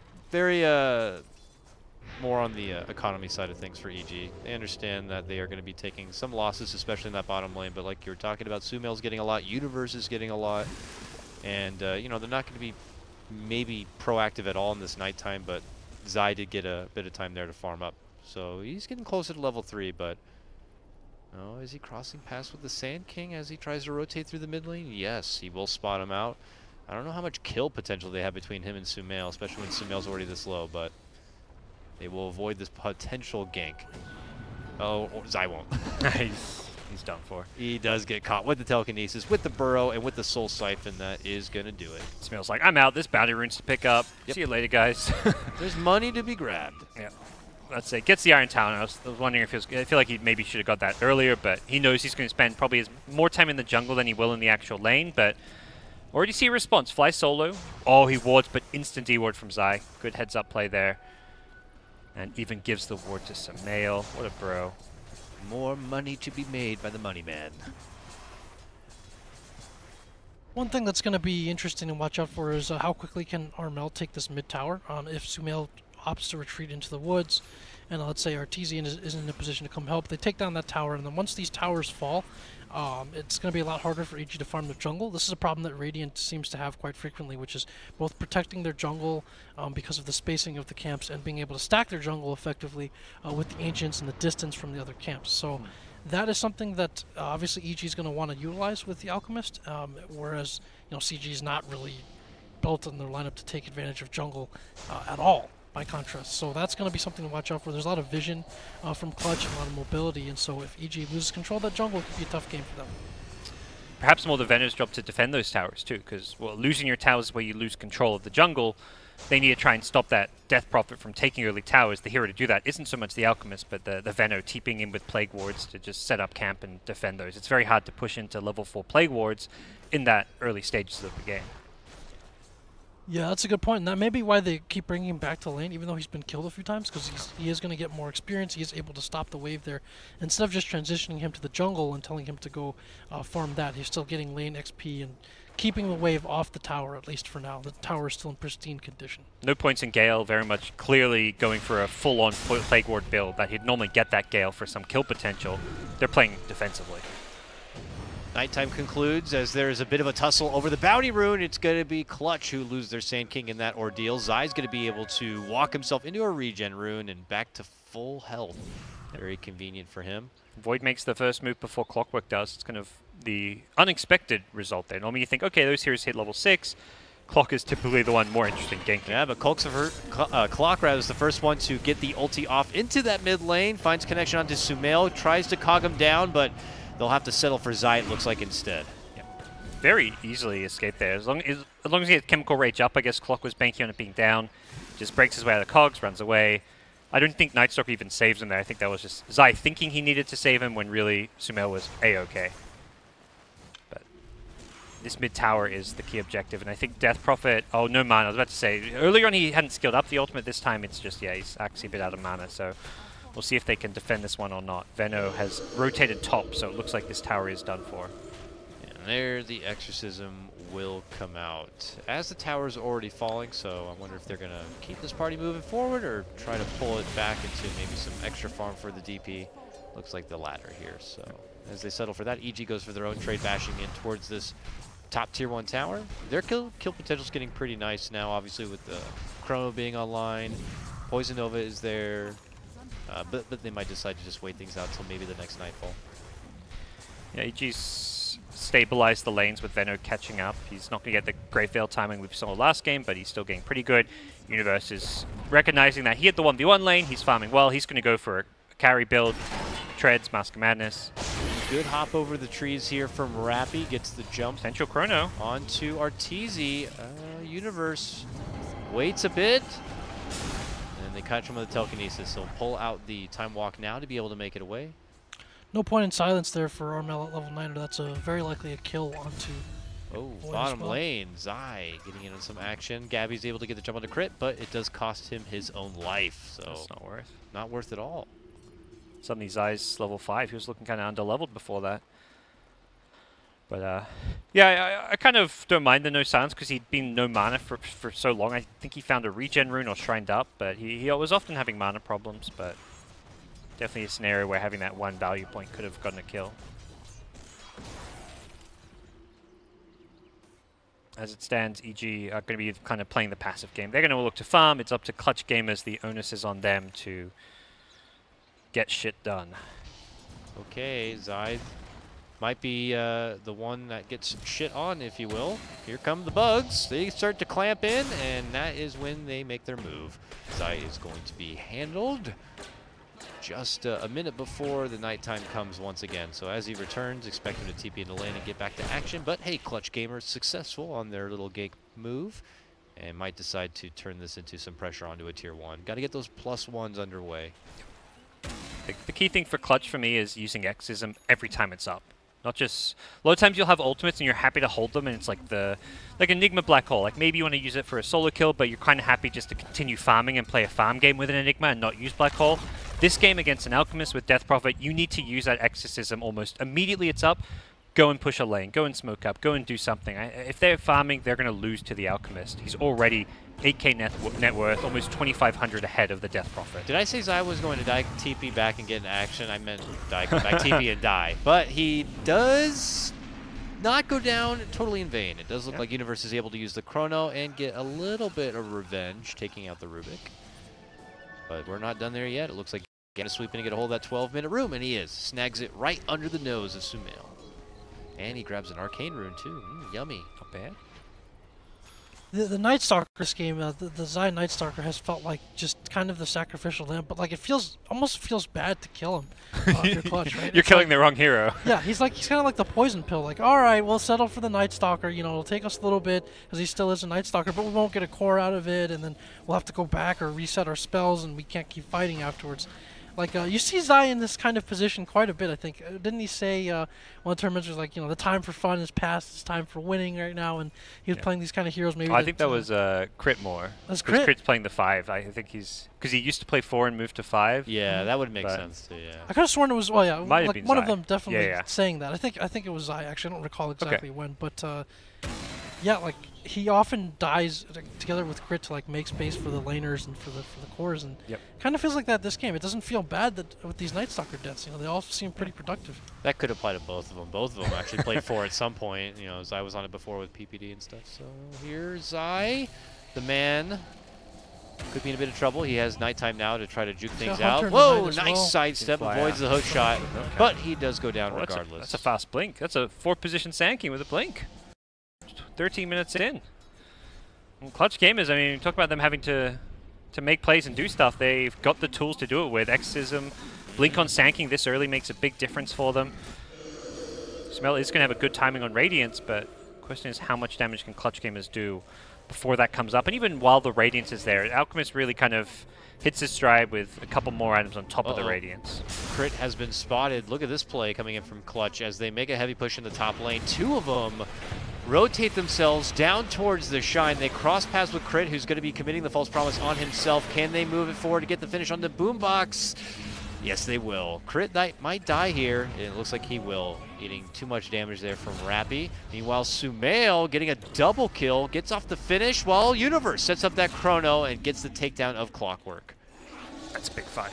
Armel sticks out the top lane, doesn't TP in. Not sure if he had it up or not, but ultimately the trade for EG there is really good. I looked like a scenario where you're just going to leave the Oracle to die. He ran into ward. He gets TP'd on. He's 100% dead, but EG decide to use it to set up a big team fight. They have all their ultimates, the Poison Nova, the Chrono. Alchemist was deciding that he was ready to fight as well, had at least a couple points in his stun, so EG get a very favorable outcome as a result. Yes. Alchemist is huge now. 11k, he has that Radiance done with the armlet. It's pretty gross. And they do have the Alch factor, so if they do manage to take him down, it's a big bounty for him, but yeah, he's so big. They just don't have good heroes to burst Alch too. Like a farmed Alch you can maybe deal with if you've got like bursty heroes who can just can kill him fast before the Chemical Rage regen kicks in, but Death Prophet's kind of slowish with the Spirit Siphon. The Exorcism not bad. Sanking's probably the only hero that has some burst with Epicenter. But the rest of the lineup, Weaver is very bad against Alchemist, I'd say. You really want like the Lenas, the Ursas, these kind of heroes are what you want against Alch. Jump on him, bring him down. He doesn't get a chance to regen up from the Chemical Rage. Yeah, they don't really have the burst. And then looking at some of the itemizations, so Gabby on the Weaver has decided to go for the Lincolns this game. First item. I'm not sure if I agree with this choice as far as this game situation, because, well, there's a couple tools for being able to take off the Lincolns, or like you're not protected, say, against time dilation or something from Void. But also, like, a lot of times when you go for that Weaver, that Lincoln's early on the Weaver, it feels like it slows you down a little bit too much. This is a hero that needs offensive and defensive items.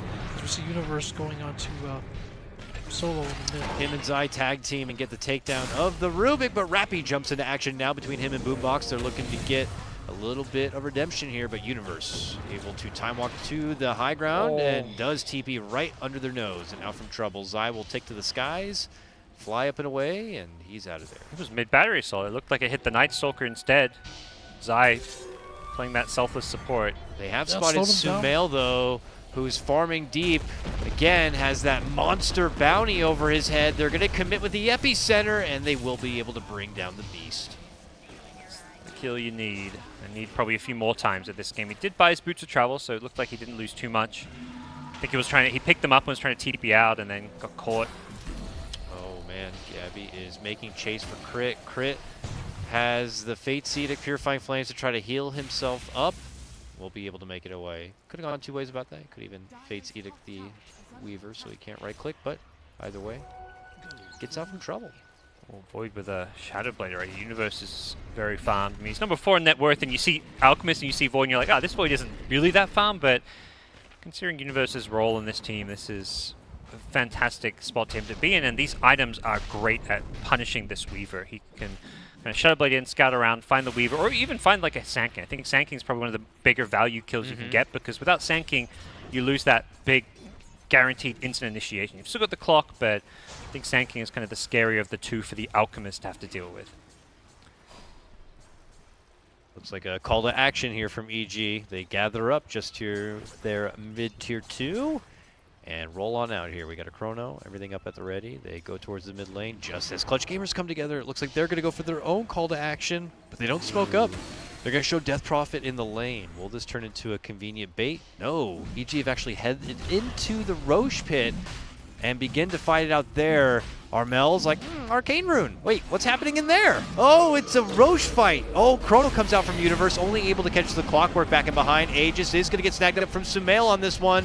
They're battling it out. They are going to get the finish onto the Venomancer here, but they're looking for more. Sumail's going to get hit up with a False Promise. It will end up working its way through the Aegis here. Armel hanging on with that Soul Siphon, but can't live it out to the end of the Exorcism. They are going to get the finish. Gabby cleans up Universe here.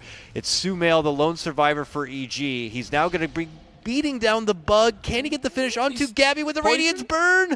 The poison's there. He needs just a bit more. Can he run up enough? No. Gabby's going to be able to Sakuchi away. And Fly Soul also will survive. It is an absolute bloodbath in the Roche pit. Those are the tight fight. Yeah, Alk did so much damage. The Venom actually didn't do as much as I thought, despite getting off the ultimate. EG make a sneaky move there. Very heads-up play from Clutch Gamers actually read. I honestly thought they weren't going to predict that one because EG smoke in, they kill it very quickly, but very smart play by Armel to just throw a quick Crypt Swarm in there and figure out what was going on.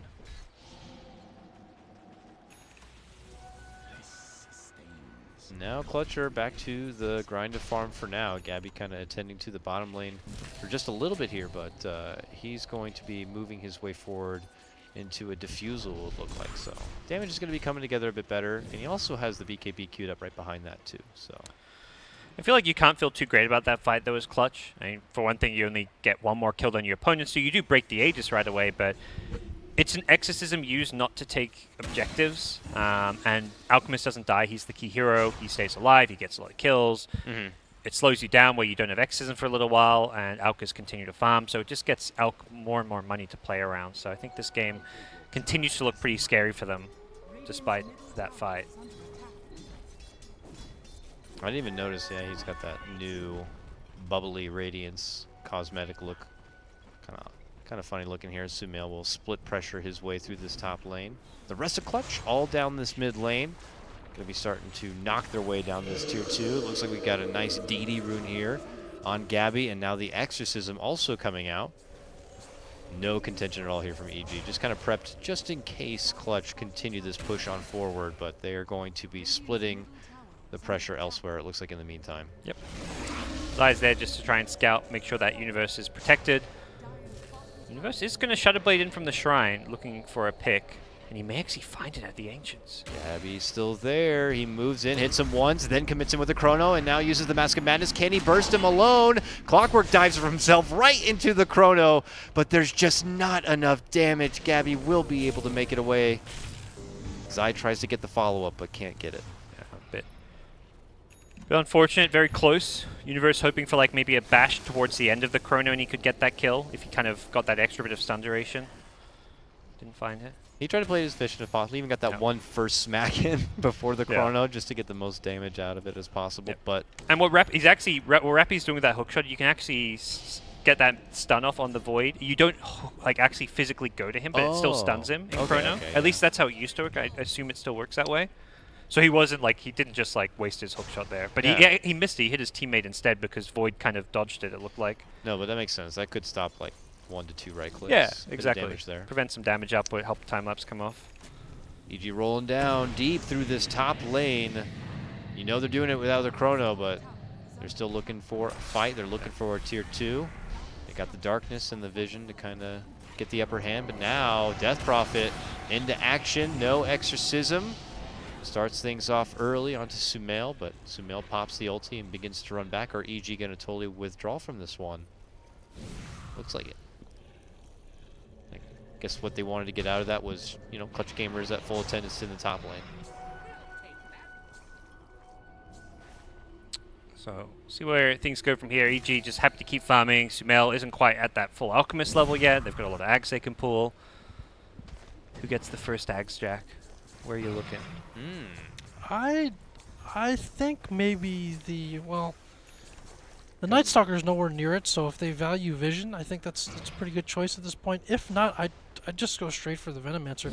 Truthfully, he doesn't need to farm it himself. He's a little bit behind, and so that gives him some more tankiness and survivability. He does go for the XP gain talent, so once he gets to 18, that becomes a 60-second cooldown, which is a ton of damage. And also, CG, not the most durable of heroes in their lineup, and so buffed Gale is going to, Poison Nova is going to be pretty strong against them. Yeah, no one has pipe complete. I saw a hood, but no pipe either. We'll have Nullfield later on. Currently no value point. Never personally a fan of these Rubik builds where you go 4-4-0. Okay, move in from Rappy as Zai's making the jump to fly solo, but yeah, Universe gets a good two-man connection. The Poison Nova follow makes the connection onto 3. Chrono was stolen. They get the lockdown onto 2 as Gabby tries to put to work in onto Arteezy. Can they heal him through the damage? It looks like he's going to be fine. This fight belonging to EG here. Fly Solo finds an opportunity to TP out. He'll be good, but they take 3 hard shots. They will lose their death profit as EG make a successful jump in. That's such a sick Chrono. Finding the Sand King, and he even prioritizes the Sand King kill over everything else. I don't know if he had vision. I mean, Sand King was in fog in the trees. Maybe they'd scouted him with like a Plague Ward or something, but or like a Night Stalker, perhaps with his Hunter in the Night flying vision, but either way, making sure you just take the either gamble with it or you saw him and you make sure you catch him. Killing that Sand King is a key factor for that fight. Yeah, that Octarine is getting close to completion here for Sumail. And then you're at your own personal little critical mass. Disgusting Alchemist. Oh yeah. Probably see a Shiver's Guard after that. You definitely needs an armor item against the Weaver and Death Prophet ultimate. Oh, crit. Just slaughtered there. Really not much you can do. He has the Purge and also a Lincoln Sphere. So this game's still really tough for EG. They have a lineup that doesn't have any room for errors because you lose a fight and then suddenly Death Prophet's on your high ground, breaking it with Exorcism. If you use ultimates and don't get kills, then this happens. You actually don't have Chronosphere for 30 seconds. Ooh, Meanwhile, nice Amel has ult. Yeah, they caught Sumail here. We're on the other side of the wall with a good jump in. Can't quite get the finish, though. He's able to step off. Still has 20 seconds before the ulti will be able to kick in, and Clutch Gamers have already 180 themselves out from the base. Fortunately, they commit for the kills and take a lot of damage. If they maybe just focused on sieging there, they could have at least gotten that tower down to half HP or something, but they saw an opportunity. You kill Sumail there, you force a buyback, or you perhaps just break open the game and take that tier 3, maybe get racks, or at least get some shrines after that. I think for Clutch, it's all about playing around the cooldowns. That Chronosphere, when it's down, you suddenly find yourself in a very strong position. If you've got Exum and then have Chrono, you're looking good. I was going to say now EG have the options here. They could take things a bit more passively and just wait out for the Roche, take that, then move forward, or just take it right to Clutch Gamers. They don't have that Exorcism anymore. So it looks like they want to see if they can pressure through this top lane a bit, but Clutch are nowhere to be found. Already pushing out this bottom lane a bit and otherwise imploring their buddy-buddy system. Yep. But EG are going to be able to wait things till that Roche, it looks like. What's the timer? It's a short one. Just about 40 seconds or so. Yep, 40. Almost right on the button there. Good timing for them. Maybe get a tier 2 plus that. See where EG go from here. This Alk is kind of that point where that lower cooldown Chemical Rage, much higher uptime. Not what it once was patches ago, but still pretty good. I mean, that with a false promise is pretty ridiculous. Yeah. He's even getting double that regen. It will feel like near impossible to kill him, and he's getting all that life steal from his spells and such. He is a Goliath. See his net worth, though. It just still doesn't have that old Alchemist feel where it's like, man, he's 24k net worth. Yeah, he's unkillable. He can take any fight he wants. It still feels like he has to play very cautiously. Yeah. And not get caught out. The Exorcism could ruin his day. I think part of that is EG didn't have any Force Staffs until now. They've got a way out of the Clockwork Cogs with Arteezy picking that up. I think I kind of expected maybe for him to pick it up a bit earlier, but he did prioritize those other Veil, Solar Crest, Common Veno items. Yeah, the extra mobility is going to be nice, and if he's not picking it up, I don't know anyone else who is, because lots of the farm is already being gobbled up by the mighty Sumail and some of the other cores here. Yeah. EG coming together now, still eyeballing this Roche pit. It's up now, so tension will be on this Roche. Obviously, Clutch will want to contest it. By now, they have the Exorcism back up and ready to go. I don't know. Jack, what do you think? What would be Clutch Gamers' best approach to this kind of situation now when Roche is going to be a priority for both sides? I think, well, look, as we see some deep words there by Clutch Gamers, I think that they need to go back to trying to get these pickoffs. I think you get the lanes pushed out. Whether Sand King Clock or Weaver can do that, and they have to look for these kind of pickoffs. I think they have to try to restrict EG space a little bit. I thought EG would try to start deathballing now with the Alchemist, who's, as you mentioned, very difficult to bring down, especially with an Oracle, but they still, I guess, don't feel entirely comfortable doing that, so this next Aegis is going to be huge, and one way to stop that or forestall it is to, again, to keep the waves pushed, keep the pressure there, make your enemy reveal themselves and look for pickoffs. So otherwise, you know, giving up this Roche looks really bad for them. Like, I'm not sure they would be able to last much longer if they did give up that Roshan. Yep. Well, EG are going to smoke up. They had some vision from Plague Wards. They got deleted, but here they go. They are coming in from the low ground, though. Gabby could scoot in. He does manage to get just a brief glimpse of Zai. Frantically pings it out. The rest of the team they're going to wait just this Rocket Flare out. Yeah, they wait the Rocket Flare to expire, and then they start on Roche. They've got like a 5-second window between rocket flares. Oh my god, look how fast they do it though. There is no chance they're going to be able to make it in there in time. But Clock says, I can get in there. Jumps in right away, and he dies right away. But can they still make their way in somehow? No, it looks like Sumail will be able to chop his way through it, grabs up the Aegis. They put all their focus onto Arteezy, but then Universe steps in, gets a nice two-man chrono onto Clutch, and will be able to set up a couple of easy takedowns.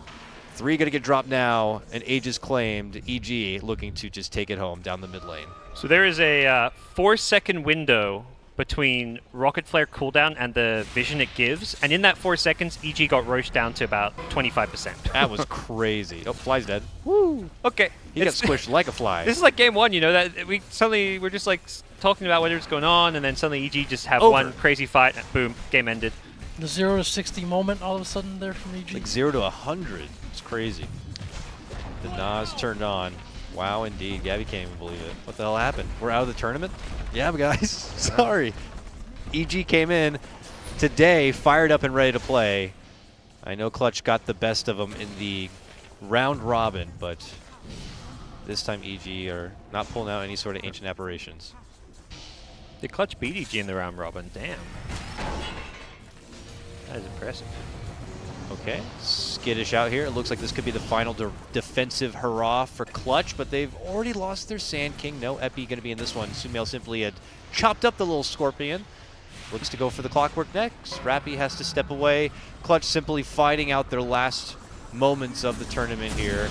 Oh, he tried to Manta off the stun on that one. Couldn't quite get it.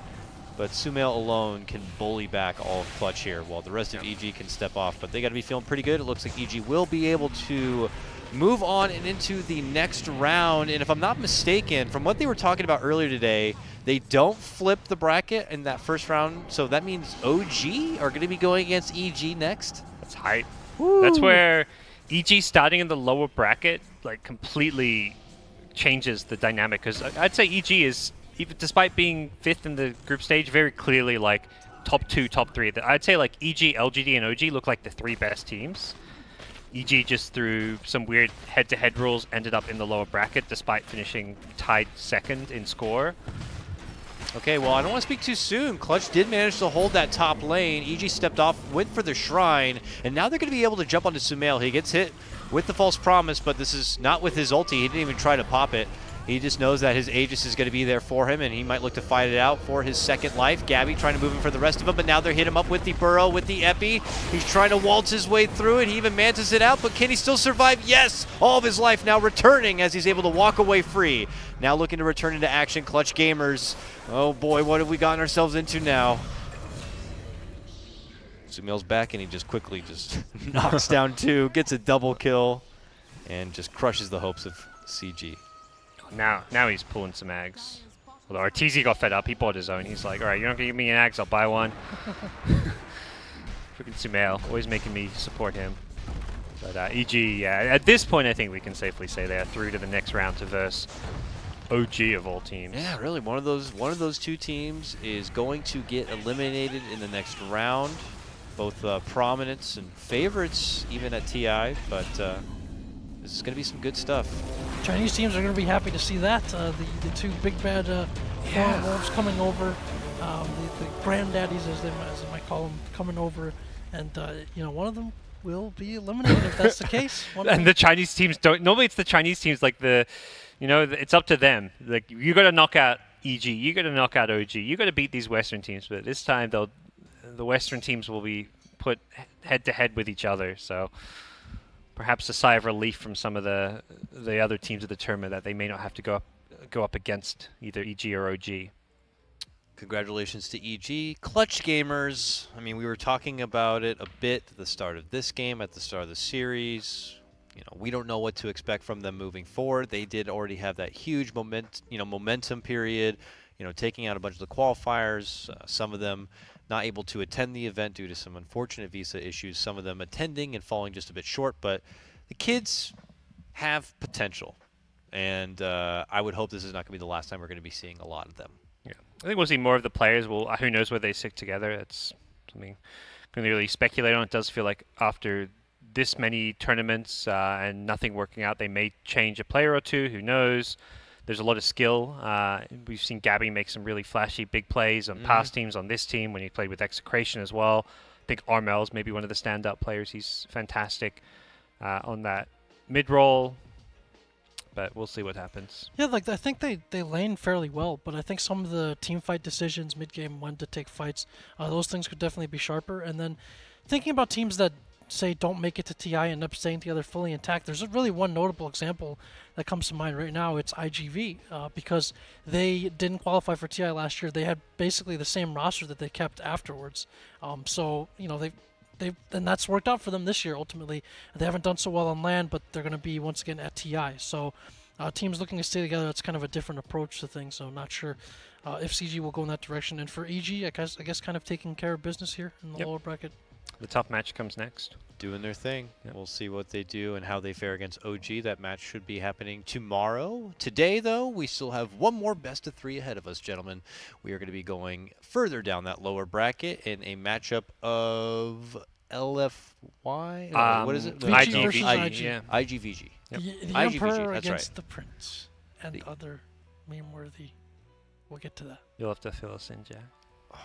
We have have Chinese some lore. Jack China memes coming at you after this break, but we are going to cut to a break. Gods, Jack, and myself, we will be back with more of Beyond the Summit's English coverage of the Mars TV League. DOTA 2.